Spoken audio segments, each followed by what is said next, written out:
Former Solicitor General of the United States, Neal Katyal. Tiffany Cross, managing editor of the Beat DC, no relation, I should mention. Political analyst Michelle Bernard, and Adam Green, co-founder of the Progressive Change Campaign Committee. What does this language mean to you?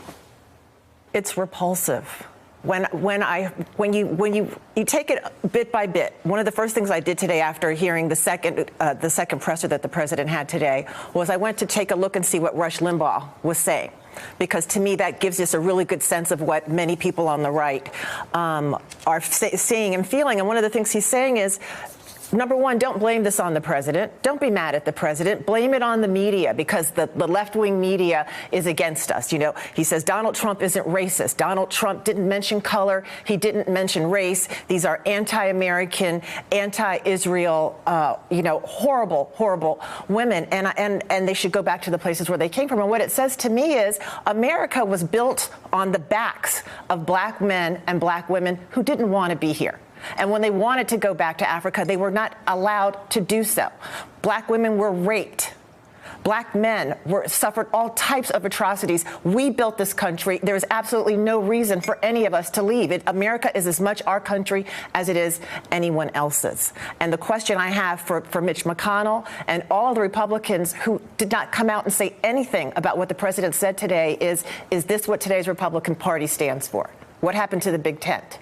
So I completely agree with you. I do think, though, we have to acknowledge that I'll quote my friend Michael Eric Dyson here and say Frankenstein was the doctor, not the monster. This is the monster that the GOP created. And we have to acknowledge that. This didn't begin this year. This certainly isn't the first time that we have a white nationalist in the Oval Office of this country. This isn't the first time that we've had white nationalists walking the Capitol Hill. But we see right now this is what happens when we're silent. I would even go a step further and say this is the first time that the media has been so bold to say the president made racist comments. Oh, not comments with racial undertones. Yeah. Not things that some people found racist. I think had we called a thing 2 years ago when this president kicked off his campaign by calling Mexicans rapists and drug dealers, had we called a thing in 2011 when he talked about Obama being a birther, had we called a thing decades ago when he called for the murder of the Central Park Five, the now exonerated Five. And, you know, in honor of being here with Ari, I'll quote the great urban philosopher Nasir, otherwise known as Nasir Jones, and say evidently it's elementary. They want us all gone eventually. These women represent millions of people. When he says go back to where you came from, he's not talking about these four lawmakers. He's talking about you and me and you and you. And all their constituents. And their constituents, exactly. Very well put. We don't have Nas on this program tonight, but we do have Professor Dyson later in the hour, so an appropriate reference to think on a serious topic. I want to now play briefly the president saying, yes, he's fine with the white nationalist agreement. Take a look, Neal. Get out of my country. Get out. This is not about you. I'm a U.S. citizen, too. When a man later identified as 36-year-old Christopher Nelson called her an ISIS expletive and said that I will cut your throat. Go back to your... That many people saw that tweet as racist, and that white nationalist groups are finding common cause with you on that point. It doesn't concern me because many people agree with me. And all I'm saying, they want to leave, they can leave. So I think that there's a political dimension, a historical dimension, but I think the reason why you get these comments creating such resonance in the country is because of the personal dimension. I think, you know, I don't talk personally on your show much, but I think anyone who has brown skin hears these comments all the time. For me, it started when I was 3 years old, when my mom was pulling out of the car and pulling out of the driveway, and someone knocked on our door and said, "Go back to your country." And you have a memory of this in your life. It was my first memory of 3 years old, and I want you to contrast that as you speak to the public memory, because we'll pull it and put it back up. I mentioned at the top of the show the Little Rock Four, and the New York Times reporting that what they were saying then to them, what our earlier panelists mentioned, you're saying they've said to you. Yeah, not just then, but my mom laughed when I was 3. I remember this very vividly. That was her response, just utter, sheer laughter. But I think this is different because this is, of course, not some rando on the street. This is the President of the United States doing this and taking comfort, like in that clip, by saying, well, lots of people think what I'm saying. That's not a defense. That fundamentally disqualifies him to be the President of the United States. He is such in a war with our constitutional values. And Ari, you're right. This is the land of Little Rock and Selma, of Dr. King, of Abraham Lincoln, of our 14th Amendment and our Declaration of Independence. And this president doesn't get any part of that. Yeah, and this is it, as I mentioned, because what you're talking about is what people have lived and what they hear. And speak, if you would, Neal, and then back to the panel. As we look at this was the history.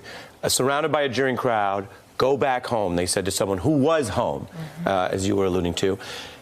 What does it mean when then one of the responses the president gets is, well, maybe he didn't mean that, or people are blowing it out of proportion? Yeah, it's not out of proportion. I mean, it's fundamentally inconsistent with what it means to be an American. You can look at Ronald Reagan's, one of his last speeches when he was president on November 7th, 1988, in which he says, this is put up on my Twitter right now, which is, you know, you're fundamental, you can be a Frenchman and come here, you're now an American. But this is not what he says. And, you know, this rhetoric, it's not just when I was 3. Ari, I get these emails every day. I get calls every day saying, go back, Mohammed lover, go back to Pakistan. They don't really understand where people with brown skin are all from. Right. You know, but, you know, this is something that lots of Americans experience every single day. And that's why I think this is getting a resonance in the way others do. And you and I have talked about, you know, Mueller and, you know, obstruction of justice and conspiracy. And all that's important. But this is a conspiracy against our constitutional values. And the fact that you get that every day, I think it's something to note that the scariest thing about the president's comments today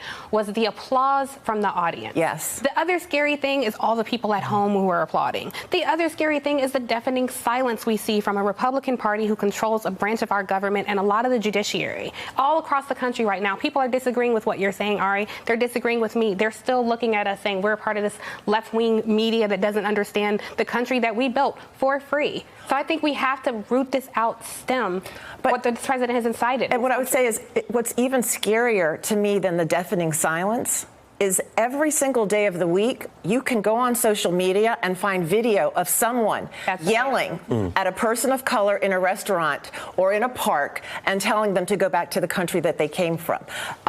Every day, young women like me fear their sons and their daughters leaving their home just to go to school.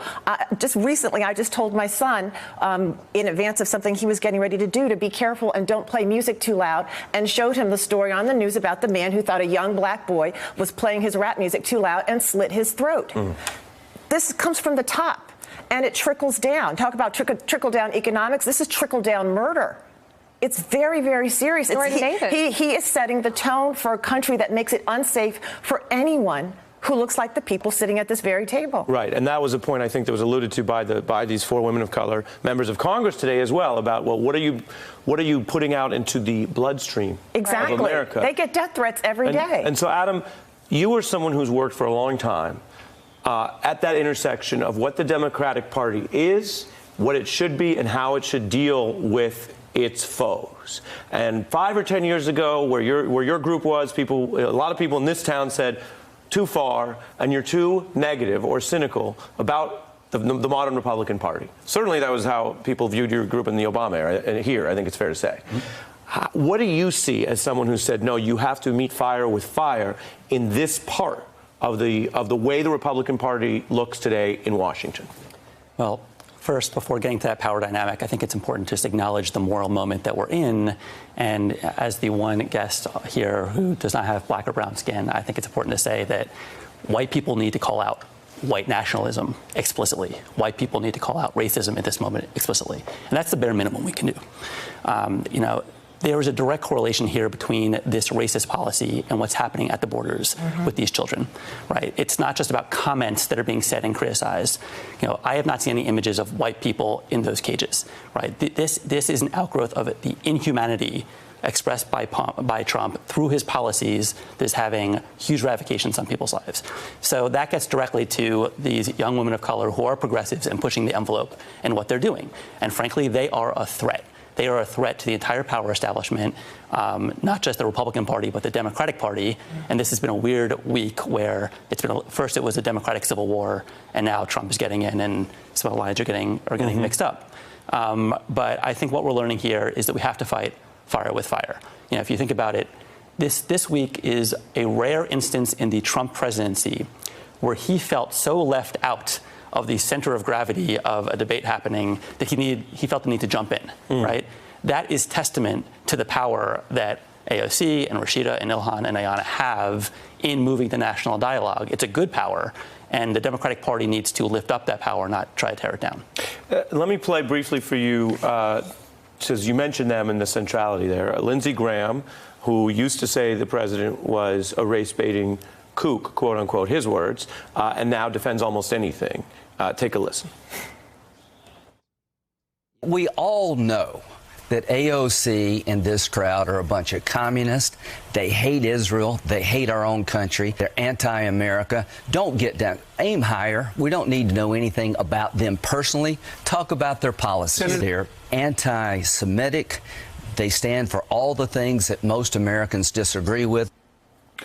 So he's trying to say, actually, they are the source of the hate. As I mentioned, and we like to do receipts around here, this was Lindsey Graham back in the day on Donald Trump. Take a look.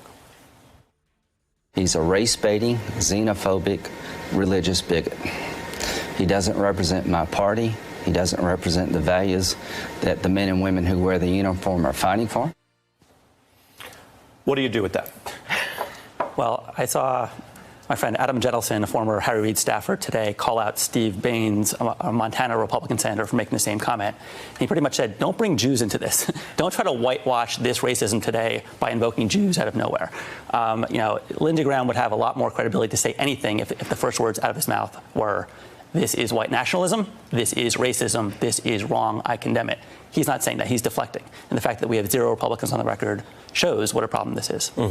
I have Mark Morial, who leads a civil rights group on these issues, so I'm going to turn to him. This has been, I think, a very illuminating discussion. I particularly appreciate some of the real truth and personal things that each of you shared. So my thanks to Adam, Tiffany, and Michelle. Neal comes back for opening arguments later in the show. Hey, I'm Ari Melber from MSNBC. You can see more of our videos right here, or better yet, subscribe to our YouTube channel below. You could have been anywhere in the world, but you're here with us, and we appreciate that.